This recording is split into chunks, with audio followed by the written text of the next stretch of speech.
In December 2025, for the first time in a long while, volunteers gained access to the Rostov shelter Forgotten Hearts. What they discovered there defied all description: animal remains, emaciated bodies, and evidence that what was happening here was anything but rescue. It is vital to understand how this story became possible in the first place, because the woman behind it all had been considered one of the region's leading animal rights activists for many years. Her name is Tatiana Makarova, and if you have ever sought help for a homeless kitten in Rostov-on-Don, you have almost certainly heard of her. Makarova created a shelter that took in everyone: dogs, cats, raccoons, foxes, squirrels, crows. She refused no one. The injured, the old, the sick, those rejected by veterinary clinics, those found in trash cans or abandoned after a move. They all ended up with her. On her Telegram channel, she posted before and after photos almost every day, along with touching rescue stories and regular pleas for help. People willingly transferred money, brought bags of food, and wrote words of gratitude in the comments. And practically, no one questioned where all these animals actually went after they were handed over to the shelter. The geography of the intake was vast and only expanded with each passing year.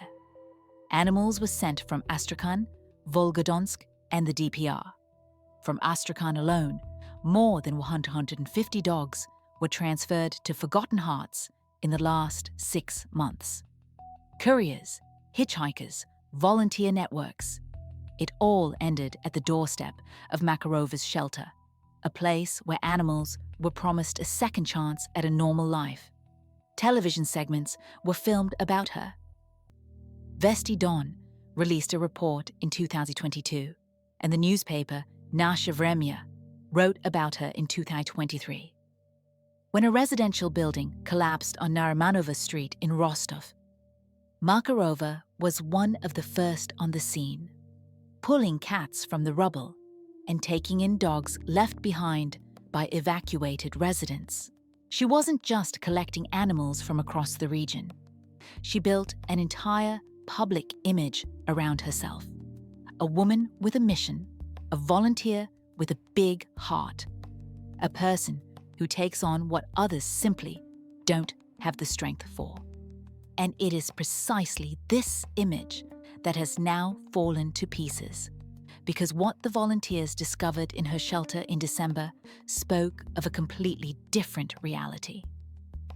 On the night of December 24th, a group of volunteers led by Elena Kravtsova drove to the shelter's grounds.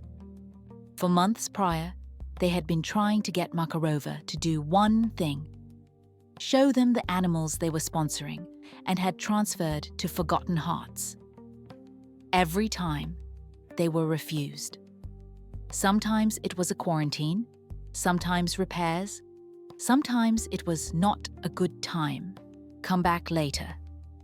At some point, negotiations simply ended, and the activists decided to come on their own without warning or coordination. When they approached the building, the first thing that caught their eyes was that the gates were not just open, but broken down. The doors were smashed. Inside was darkness, and a smell emanated from within that immediately caught in their throats. When they turned on their flashlights, it became clear that this place had long since ceased to be a shelter in any normal sense of the word. Remains lay everywhere, all kinds of animals that Makarova had ever accepted in various stages of decomposition. Some were in cages, others lay directly on the floor, in the aisles, by the walls. Some had faded away recently, while others, judging by the state of the finds, had died months ago. Animal advocate Alexandra Holzberg later told journalists that you were literally walking on feces and on skulls, that everything crunched underfoot. and you could accidentally step on a cranium. She added that she hadn't seen anything like it even in horror movies. The volunteers immediately called the police.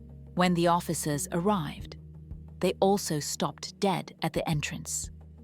One of them later admitted that in all his years of service, he had never encountered anything like it. According to initial estimates, there were about 200 animals on the shelter's territory that could not be saved. According to other data, more than 300. Establishing an exact figure proved impossible because some of the remains had decomposed completely and were no longer identifiable. There were about 16 survivors, emaciated to the bone. Some could not even stand on their paws and just crawled. Some had fractures, old ones that had long since healed incorrectly or hadn't healed at all, and wounds that no one had treated. And here is what is especially significant. Lying next to them were untouched bags of food and entire packages of medicine. Everything was right there. The food, the medications, everything needed for care. Just no one fed them, no one treated them. The animals were fading away, meters from the very things that could have saved them. And here, a question arises that could not fail to arise. How could a woman, who for years built a reputation as the region's main animal protector, allow this to happen? Perhaps she simply didn't know what was going on? Maybe she lost control of the situation? To understand this, one must go back to the very beginning of the story. Tatiana Makarova was born on November 27, 1981, in Rostov-on-Don. Her maiden name was Gurieva. An ordinary family, an ordinary childhood, nothing that indicated what she would do in the future. Everything changed when she grew up and started picking up homeless animals.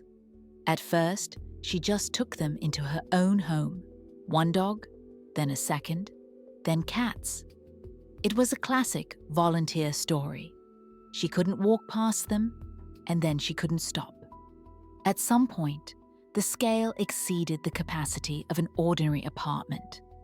A friend offered help, a private house that could be used as a shelter. That was how Forgotten Hearts began. At first, everything was unofficial, without any registration, just a place where you could bring an animal in distress and know it would be cared for. In the early years, everything did indeed look normal. Makarova was genuinely involved in finding homes for animals, posting advertisements, looking for owners, arranging foster care. Some animals found new homes, and photos of happy dogs with new owners regularly appeared on social media. People saw results, and this inspired trust. The shelter grew gradually. At first, it housed about 10 animals. Then the count went into the hundreds. Makarova rented new premises in the Reshnik SNT. More space, more cages, more opportunities for rescue. That, at least, is how it looked from the outside. She created a Telegram channel and a group on VKontakte and began conducting systematic fundraisers for food, for treatment, for emergency surgeries. Money came in regularly. People believed and transferred funds. Reports were published dutifully.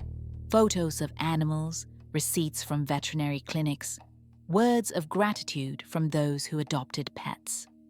At this stage, Makarova was perceived as someone who had taken on more than others were capable of and was managing it well. She built a model that worked, brought in money, and built a reputation. And it was precisely this model, as would later become clear, that would turn into a trap, both for the animals and for those who trusted her. Because the first warning signs appeared long before the December catastrophe. It's just that no one heard them then, or didn't want to hear them. By that point, volunteer Amalia Yerashova had already been working in the animal protection environment for 7 years. She had met Makarova long ago. They crossed paths on shared cases, exchanged contacts, and helped each other with small things. A year and a half ago, Amalia turned to her with a request. She needed to find a home for an adult Jack Russell Terrier and 7 puppies. Makarova agreed immediately, came herself, took the animals, and promised to keep Amalia updated on how they were doing. After that, contact began to break off. Amalia asked to see the dogs, but every time Makarova found a reason to refuse, the same as with the other volunteers. The next week never came. Amalia was far from the only person who faced this situation. Other curators told the same story. They sent animals to forgotten hearts and lost all access to them afterward. Makarova gradually stopped posting information about the animals transferred to her, answered direct questions evasively, and sent photos less and less frequently. Some volunteers tried to take the charges back. It didn't work.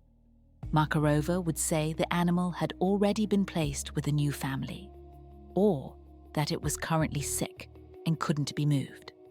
Or she simply wouldn't respond to messages, and that was where the conversation ended. In parallel, there were more and more animals in the shelter, which was clearly visible from her own posts. Every week, new faces appeared in photos on the channel, along with new rescue stories and new fundraisers. Some of the volunteers, who did manage to get onto the territory, noticed that the living conditions were worsening.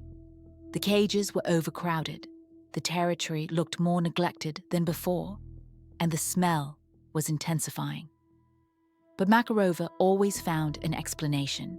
There was no money for repairs, not enough hands. Help us, and then we'll manage. And people helped. They transferred money, brought bags of food, and believed the situation was temporary.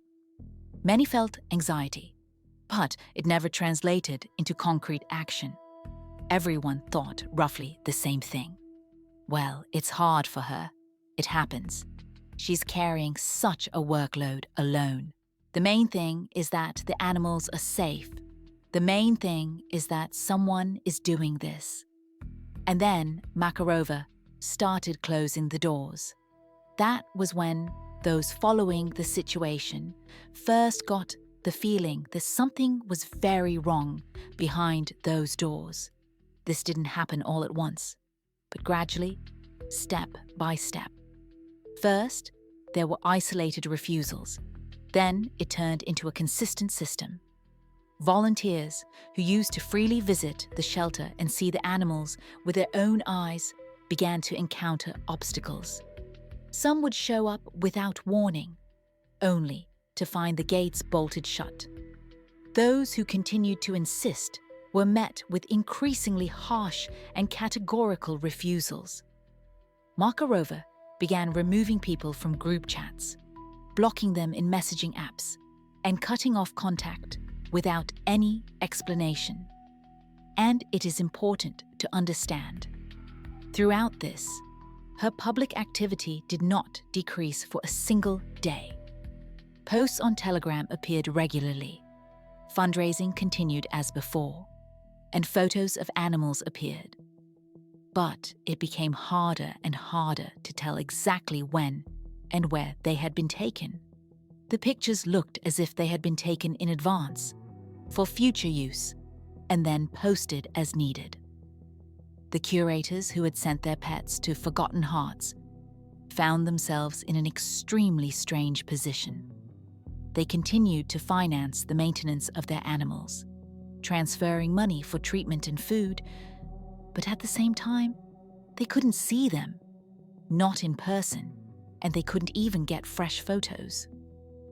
Elena Kravtsova later told journalists that until the very last day, Makarova convinced everyone that everything was perfectly fine, that the animals were safe and being cared for as they should be. A few weeks before the volunteers entered the shelter, Kravtsova had handed over 2.5 tons of food. This food was supposed to feed hundreds of animals. The bags remained untouched and sealed. It becomes clear that the isolation of the shelter was neither accidental nor spontaneous. It didn't look like the chaos of a person who simply couldn't handle the workload and was ashamed to show the results. It looked like deliberate, methodical control.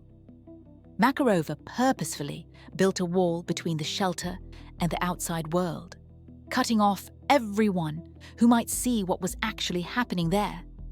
The logical question arises: why did she need this? Meanwhile, the fundraising didn't stop for a single week. On the contrary, it only grew with each passing month. The mechanics of the fundraising were simple, and yet very effective. A post would appear on the Telegram channel, a photo of a sick or injured animal with text underneath: "An operation is urgently needed," or "We are raising money for treatment," or "Save Rijik, he won't survive without your help." Below were the bank card details. People read, looked at the photo, and transferred money. Many such posts were published, sometimes several a day.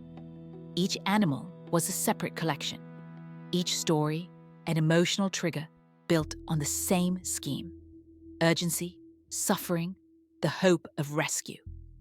And it worked, because people wanted to help, wanted to believe that their money was really going toward a good cause. At the same time, reports were published regularly: photos of receipts from veterinary clinics, screenshots of transfers, words of gratitude. At first glance, it was a completely transparent system that inspired trust. But if you looked closer, it was practically impossible to verify any of it. Receipts could be old or even someone else's. Photos of animals could have been taken at another time, and the amounts in the reports might not match the actual expenses. And here is another important detail. The bank card into which the donations were paid was not registered to Makarova herself, but to another person. Who actually managed this money is a question that would later become one of the keys to the investigation. Volunteers who worked with the shelter and saw even a part of the inner workings noticed that the flow of monetary intake was constant and quite significant. The money went not only toward one-time treatments for specific animals, but also for food, maintenance, and the so-called expansion of the shelter. Meanwhile, the animals' living conditions improved very slowly, or didn't improve at all, judging by the rare photos that people managed to obtain. Some volunteers wondered, why, with such volumes of fundraising, did the animals look no better, and sometimes even worse, than before? Makarova always found an explanation for this. The expenses were enormous. Veterinary care was expensive. Every penny went toward treatment and maintenance.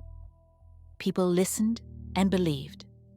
They continued to transfer money because believing was easier and more pleasant than admitting an alternative. Could it be that Makarova really was spending everything on the animals? Could she herself have become a victim of circumstances, burned out, broken under the weight of responsibility she had taken upon herself? There is a theory that this is exactly what happened. Animal protection is hard work, and everyone who has ever tried to do it seriously, rather than just reposting photos of homeless kittens, knows this. You see suffering every day. You make decisions on which a life directly depends. You work without days off, without a normal salary, often without any gratitude, other than what you invent for yourself, so as not to go crazy from a sense of pointlessness. And at some point, the internal resource simply runs out, no matter how hard you try to stretch it. Burnout in this environment is not the exception, but rather the rule. Volunteers snap, abandon shelters, fall into deep depression, and stop managing what they have taken on. This happens constantly, and it's not surprising given the level of workload and constant emotional stress one must live with. Makarova worked almost alone, without systemic support, without a permanent team, without an officially registered organization. The shelter existed informally, on private property, without registration, without any legal foundation beneath it. Everything rested solely on her energy, on her decisions, and on her ability to pull this cart alone. And so, when the scandal broke and journalists began asking questions, she herself voiced exactly this version of events. Makarova said that her mother fell seriously ill in the summer, that she physically could not properly look after the shelter, and that she was ashamed to ask for help. That was why she allowed the situation to reach such a catastrophic state. At first glance, this explanation works and sounds convincing. A person faced with a tragedy failed to handle the load, didn't have time, or couldn't call for help in time. The animals faded away, not out of malice, but out of helplessness and despair. If one accepts this version as the primary one, then Makarova is not a monster or a cold-blooded criminal. She is herself a victim of circumstances, a person who sincerely wanted the best, but simply broke at some point. But there is one detail that doesn't fit into this neat picture. A burned-out person usually stops. They slow down, refuse new obligations, at least try to hold on to what they already have, and not take on anything beyond their limits. They stop accepting new animals and ask colleagues to step in and take over part of the burden. This is a normal, healthy reaction to overload. Makarova did the exact opposite. She did not limit the scale of her activities. She actively expanded them. During the very period when she was supposedly failing to handle the workload, the flow of new animals into the shelter did not decrease. It grew. Arrivals came from across the region and didn't stop for a single week. Makarova did the exact opposite of what a burned-out volunteer does. She herself actively sought new animals. She went to the scenes of disasters and emergencies. She took pets from other shelters that had closed or failed. She advertised Forgotten Hearts as a place that would take anyone, regardless of their condition or history. She didn't just not refuse. She literally attracted more and more new animals from all over the region to herself. At the same time, access to the grounds became increasingly closed. New animals were accepted willingly, but showing them afterward was refused. Curators who paid for the upkeep of their charges could not see them, either in person or in photos. Volunteers who wanted to check the living conditions were met with closed gates and silence in messaging apps. The burnout version does not explain the logic of this behavior. Something here doesn't add up. And then another question arises. Perhaps the answer should be sought, not in fatigue or circumstances, but in psychiatry. Because there is a diagnosis that quite accurately describes this exact picture. Animal hoarding syndrome is a recognized psychiatric disorder that is well studied and documented. A person with this diagnosis collects animals and cannot stop. They sincerely believe they are saving them. doing a good deed, and that the animals wouldn't survive without them. Meanwhile, they do not notice that the living conditions are rapidly deteriorating. They literally do not see the degradation around them because their brain refuses to acknowledge it. A defense mechanism of the psyche kicks in, blocking the awareness of reality. If you look at Makarova's situation through this lens, the symptoms indeed match. Hundreds of animals on one property. Overcrowded cages, dirt, smell, increasing chaos. And yet the owner of the shelter is certain that everything is under control, that she is doing a good deed, and that the animals are safe specifically because of her. People with hoarding syndrome are not villains in the classical sense of the word. They are often traumatized people themselves, looking for an emotional connection they didn't receive from other humans. Animals become a substitute for human relationships, a way to fill an internal void. And their quantity becomes a kind of measure of their own significance and necessity. So if Makarova is a hoarder, the entire picture of what happened changes significantly. It is no longer a story about conscious cruelty or fraud. It is a story about an illness, about a person who needs treatment, not a prison sentence. Psychiatrists describe such people as being unable to adequately assess reality. They keep suffering animals and yet completely fail to understand that this suffering is caused by them, by their own actions and inactions. The hoarding syndrome version looks convincing and explains much.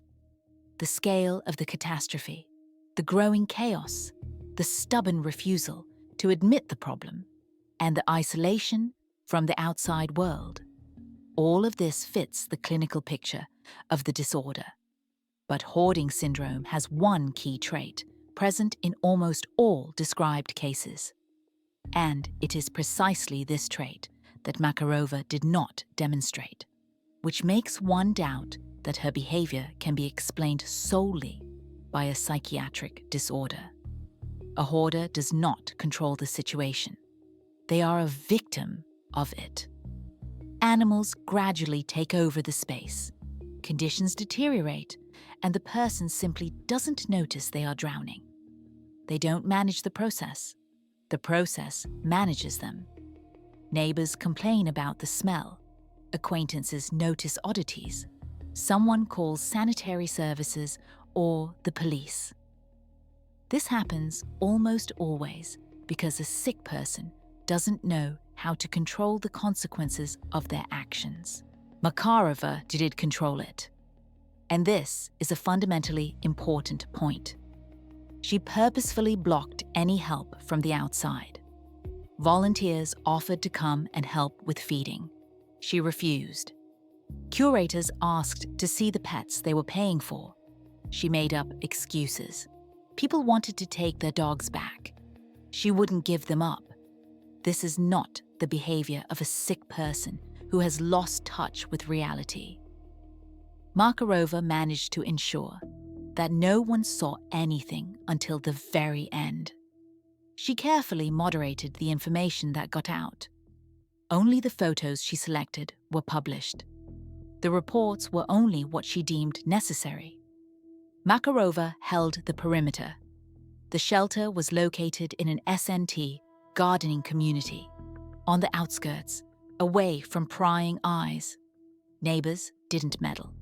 Everything looked quiet from the outside. Volunteers were not allowed on the grounds under various pretexts. Control over information and access was not an accident. It was a method, a conscious strategy that worked for a long time. She was not a victim of the growing chaos, as is the case with real hoarders. She created this chaos herself and carefully guarded it from outside eyes, building barriers between the shelter and the outside world.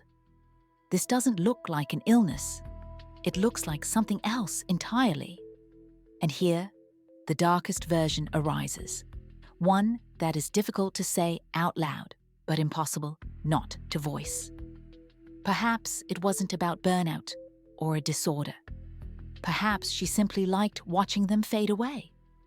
The conditions in which the animals were kept in forgotten hearts can be described in one word: torture. And this is not an exaggeration or an emotional assessment, but a literal description of what was happening there. Emaciation to the state of a skeleton is not a fast process. It is weeks and months of slow fading. The body first burns fat reserves, then starts breaking down muscle tissue, then the internal organs fail one by one. The animal weakens gradually, day after day. First, it stops playing, then it stops moving, then it just lies down and waits. It waits for food that won't come. It waits for help that won't appear. It waits for the end that will come sooner or later. And here, a question arises that is impossible to avoid. How can one go to this territory day after day, see the slow fading of hundreds of living beings, and continue to live as usual? How can one observe this process and feel nothing, do nothing, call no one for help? The only explanation that comes to mind in such a scenario is pleasure. A sadist receives a psychological reward from the suffering of others. The longer the agony lasts, the slower a being fades, the stronger the effect, the more satisfaction they receive from the process. If you look at the situation from this perspective, the profile indeed fits. A closed territory where no one can enter, so that no one interferes or sees what is happening. A constant flow of new animals that she herself actively sought and brought in. Total control over their lives and their end. It all points in one direction. If Makarova is a sadist, it explains the main thing: why she didn't stop when she could, why she continued taking new animals while knowing what was happening to the old ones, why she didn't ask for help, even though help was offered by dozens of people. But the profile of a classic sadist doesn't match her behavior in one critically important aspect. A sadist needs suffering for its own sake. They need the process and the observation of it. And Makarova, apparently, needed something else entirely. A sadist needs a reaction from the one they are mistreating. They need direct contact with suffering, the opportunity to see, hear, and feel what is happening. The pain of the one they torture is the reason for it all, the ultimate goal and the source of satisfaction. Makarova avoided contact. She was not present during the animals' agony. She did not watch their slow fading. When the volunteers finally got into the shelter, it became obvious no one had been there for a long time. The animals were fading away in closed cages, in total darkness, without any attention, without witnesses. Many remains had decomposed so much that it was impossible to establish the time of death. This means that weeks, and perhaps months, passed between Makarova's visits to the territory. A sadist doesn't do that. Without direct presence and observation, sadistic pleasure simply doesn't arise. Makarova apparently didn't care. Not that it was pleasant to watch the suffering, she simply didn't care. Total indifference to what was happening behind the closed doors of the shelter. The animals existed for her not as a source of pleasure from their suffering. They performed some completely different function that did not require her presence or participation. And here is a telling moment. When journalists asked Makarova why she didn't remove the remains, she replied that whenever she went in there, she started having hysterics. She supposedly couldn't look at it, couldn't be near the results of what had happened. But at the same time, she continued to take in new animals, continued to run fundraisers, and continued to advertise the shelter as a place of rescue. This is definitely not sadism. A sadist doesn't fall into hysterics at the sight of the results of their work. They enjoy them. So, 3 theories have been checked, and none of them work completely. Not burnout, because a burned out person reduces the load, and Makarova increased it. Not hoarding syndrome, because a hoarder drowns in chaos and is unable to control it, while Makarova built a clear system of isolation. Not sadism, because a sadist needs to be present during the suffering, and she didn't need to be, and even found it unpleasant. Then what is it? What explanation can tie all these contradictory elements together? To find the answer, one must look at the people who tried to reach out to Makarova throughout these months, and at exactly how she reacted to their attempts. Amalia Yerashova waited for 1.5 years. 1.5 years of messages, promises, endless excuses, and postponements. Her dog, along with the puppies, simply dissolved into forgotten hearts, as if they had never existed. What actually happened to them, Amalia still doesn't know. Perhaps they were adopted. Perhaps they faded away in the very first weeks. Perhaps their remains lay among the hundreds that the volunteers later found. There is no answer, and there likely never will be.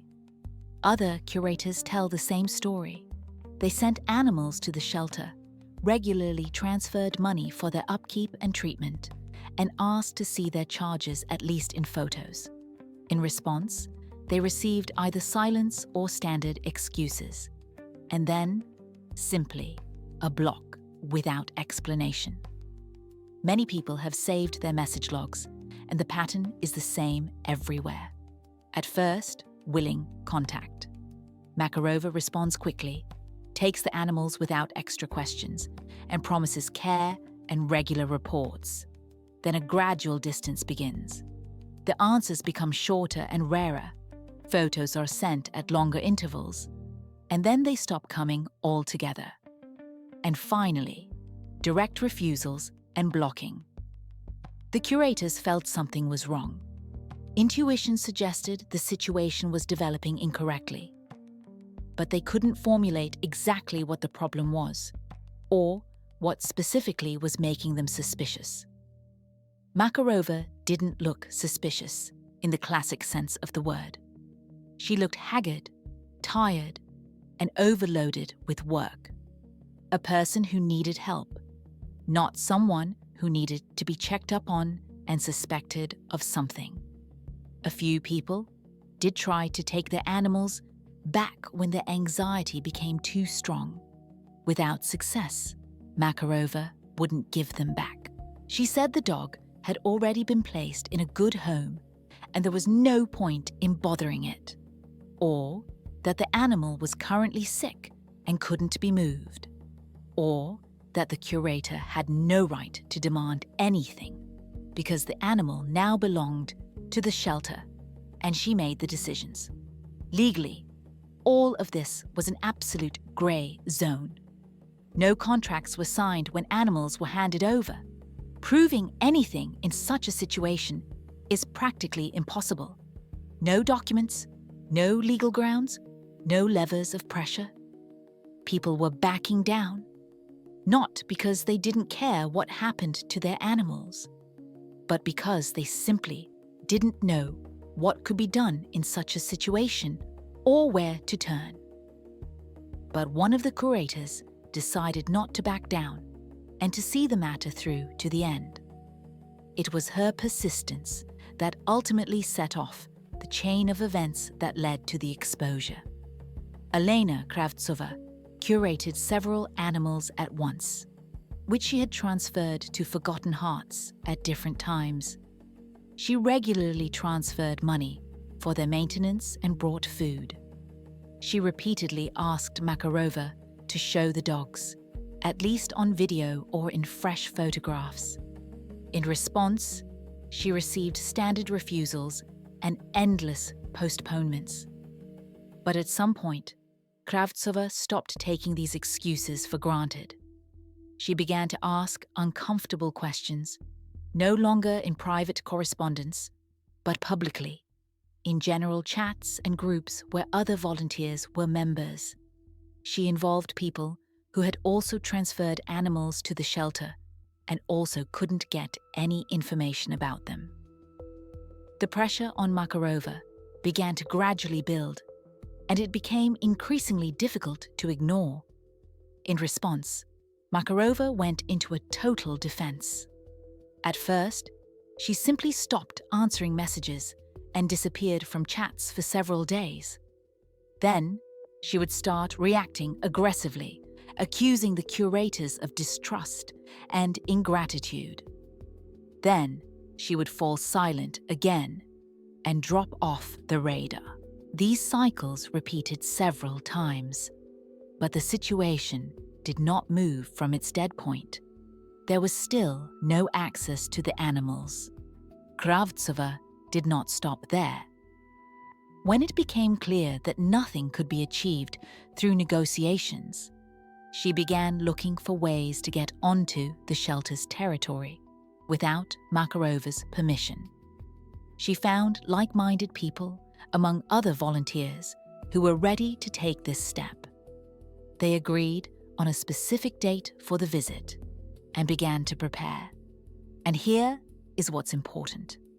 Literally, a few days before this visit, Makarova was still assuring everyone that everything at the shelter was in perfect order, that the animals were alive and healthy, that there were no problems, and there was nothing to worry about.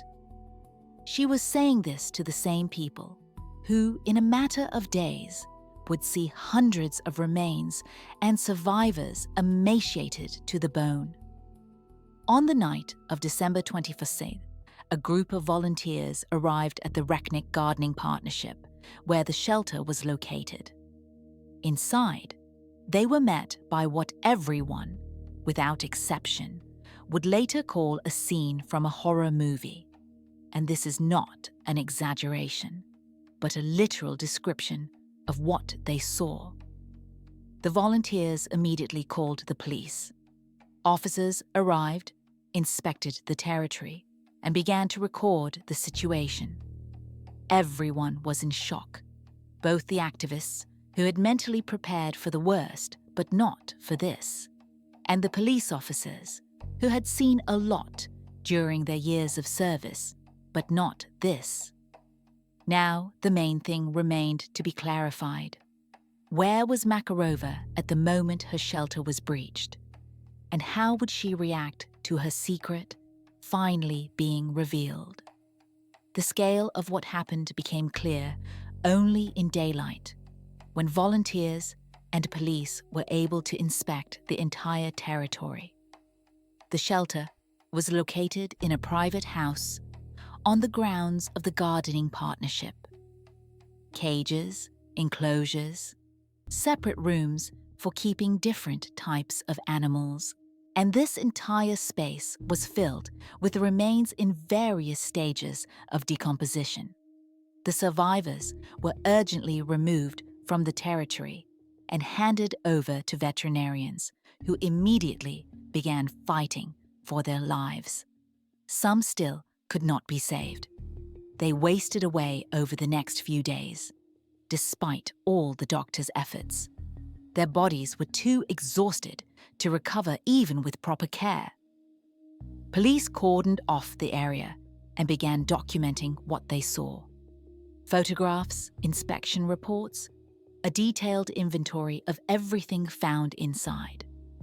This work took several days because the scale of the disaster proved too large for quick recording. When the news broke into the public space, the reaction followed instantly. The Forgotten Hearts Telegram channel, which for years had collected money and published touching stories of rescue, was deleted within a few hours. The V-contacted group closed with a brief note: "A tragedy has occurred. An investigation is underway." No explanations, no comments, just silence where activity had been boiling until recently. Makarova was taken to the Ministry of Internal Affairs Department for the Aksai district that same day. She was interrogated, her testimony was recorded, and she was released. At that moment, the investigation found no grounds for detention. And then something happened that no one expected. On the evening of the same day, literally a few hours after her release, a fire broke out on the territory of the shelter. According to local media, Makarova threatened to burn the building, along with the animals that still remained inside after the main part of the survivors had been evacuated. The fire was extinguished quickly enough and did not cause serious damage. No, the woman herself was detained a second time after this, and this time she was not released. The Rostov Region Prosecutor's Office took the case under special control. A criminal case was initiated under paragraphs A and D of Part 2 of Article 245 of the Criminal Code. Improper treatment of animals committed for pecuniary motives and resulting in the death or injury of several animals. The maximum sentence under this article is up to 5 years in prison. And this clarification, for pecuniary motives, is fundamentally important for understanding how the investigation qualified what happened and what motive it saw behind this entire story. Makarova did not admit her guilt, neither immediately after her arrest, nor later, when the scale of the disaster became obvious to everyone. In conversations with journalists, she put forward her own version of events, which differed significantly from what the volunteers saw and the police recorded. Yes, animals had wasted away. She could not deny this. But, according to her, there were only a few such cases, not hundreds. Others allegedly dug a hole under the fence and escaped from the territory. Or they died from diseases they had even before entering the shelter. Or there were initially much fewer of them than the volunteers claim, who are exaggerating everything and blowing up a scandal out of nowhere. Why didn't she tell the volunteers she couldn't cope? She was ashamed to admit her own weakness. Why didn't she transfer at least some of the animals to other shelters when she realized she couldn't pull it off alone? She didn't think about it. Her head was occupied with other things. Why, in spite of all this, did she continue to actively take in new animals, increasing the load she already couldn't handle? She had no clear answer to this question. In one of her interviews, Makarova told journalists literally the following: "She is accused of fraud. They say she didn't feed the animals and specifically starved them to death. But this is untrue because she bought food, she fed them, and she spent nothing on herself from the collected money. At the same time, next to the remains of animals that had died from exhaustion, lay untouched bags of food, the very food that the volunteers had given her. The bags were sealed and had not even been opened." Makarova consistently presented herself as a victim of circumstances, who is now being hounded for a mistake, for a moment of weakness, for not asking for help in time. Who deserves sympathy, not criminal prosecution? Such a defense tactic sometimes works when there is no hard evidence, when everything boils down to word against word, when one can appeal to human compassion and understanding. But in this case, the investigation began to dig deeper, checking her words and comparing facts with testimony. And in the process of this work, it discovered what Makarova had carefully hidden from everyone for a long time. The investigation established that the bank card into which donations were received was registered to another person, but Makarova actually managed it. Investigators pulled the full transaction history for this card. Donations came in constantly, practically every day. Transfers from individuals from all over the country, for the urgent treatment of specific animals, for the purchase of food, for the maintenance of the shelter. People sent money because they believed that these funds would go to help those Makarova was saving. The amounts varied, but in total, over the months, they added up to very significant figures. And here is the main question that faced the investigation. Where did all this money go in the end? Because during the inspection of the shelter, no traces of these investments were found. Expenditures on veterinary care at such amounts should have been huge. The surviving animals clearly had not received medical assistance for a long time, as seen by untreated injuries and old fractures.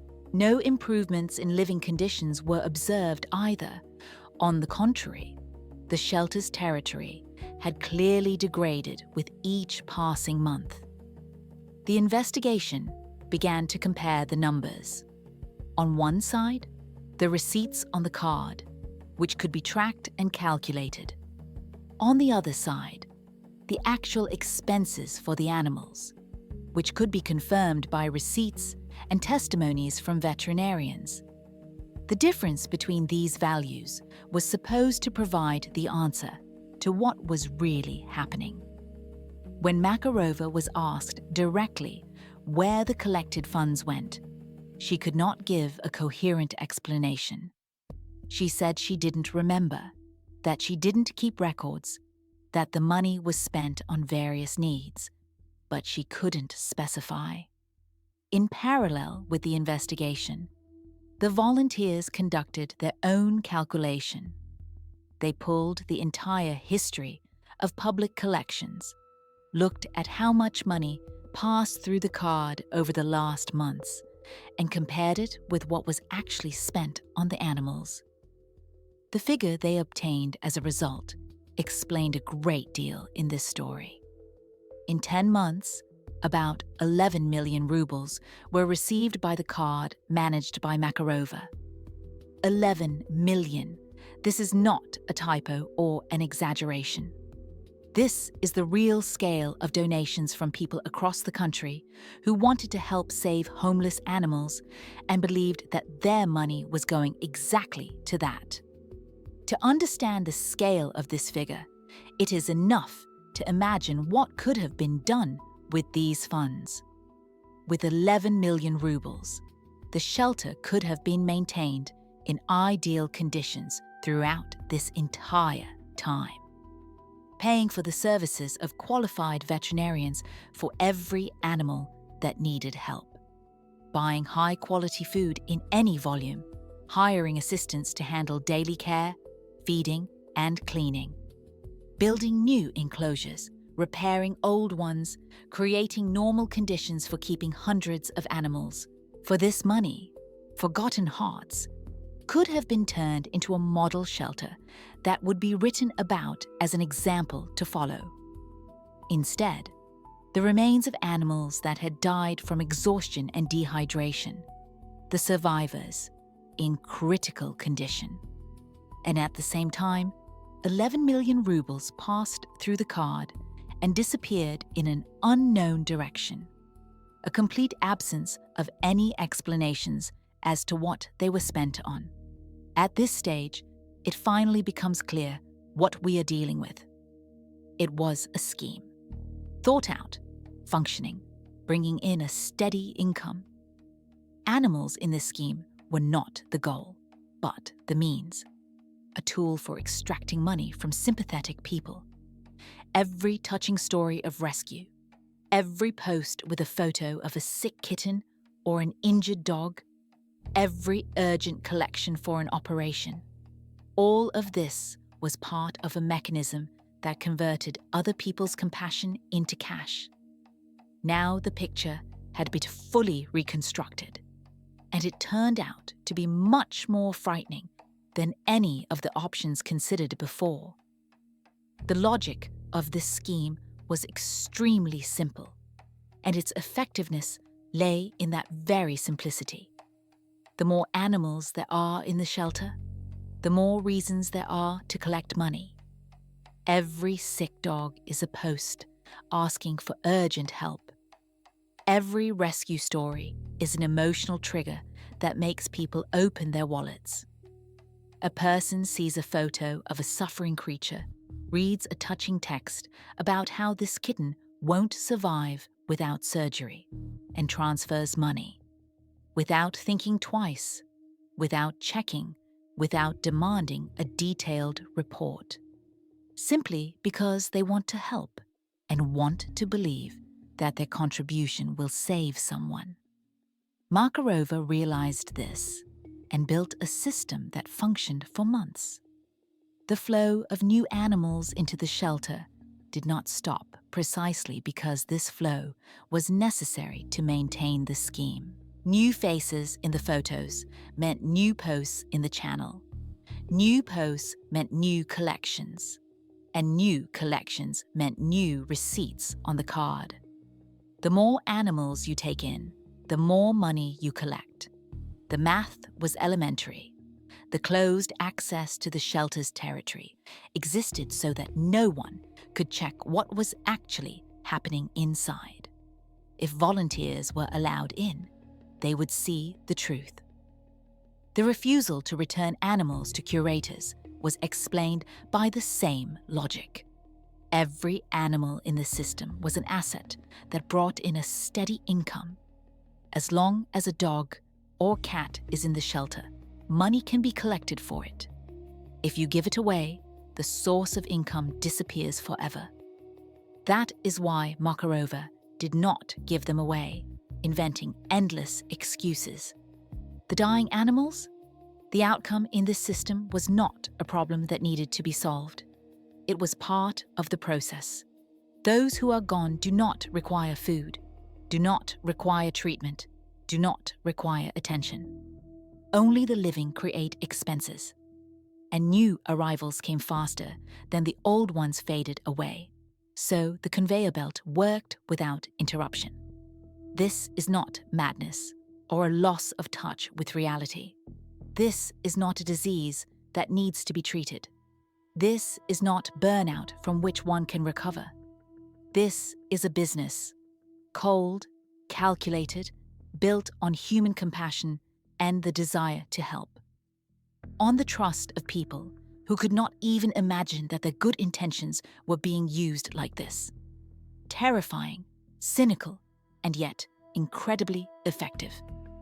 One last question remains that cannot be ignored. Why was this possible at all? How could such a scheme work for so long?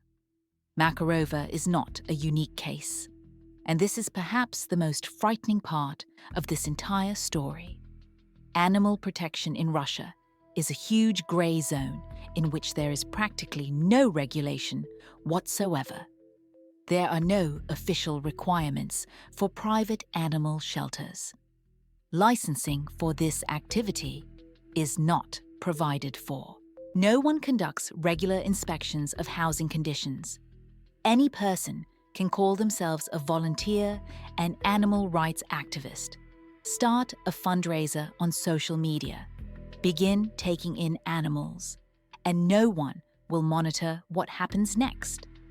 The authorities found out what was happening in Forgotten Hearts only when it was already too late to fix anything. The administration of the Aksay district stated that the shelter operated unofficially and there was no one to check it. There was not a single agency whose duties included exercising control over such establishments. At the time of the latest publications in the media, Makarova was not in custody. The measure of restraint chosen for her was a recognizance not to leave. And here, it becomes clear that this case is not just a story about one specific woman who turned out to be a fraudster or an animal abuser. It is a story about a system that allows such people to exist and flourish, about people who sincerely want to help homeless animals and become victims of manipulation precisely because of their kindness, about the complete lack of control in an area where serious money circulates and where lives are at stake, about trust that is so easy to exploit when no one checks. The question everyone who has learned this story is left with sounds simple. How can I check where my money actually goes when I transfer it to help animals? How to distinguish real help from a scheme built to exploit someone else's compassion? The answer is discouraging. There is no universal way. And as long as that remains the case, new forgotten hearts will appear again and again.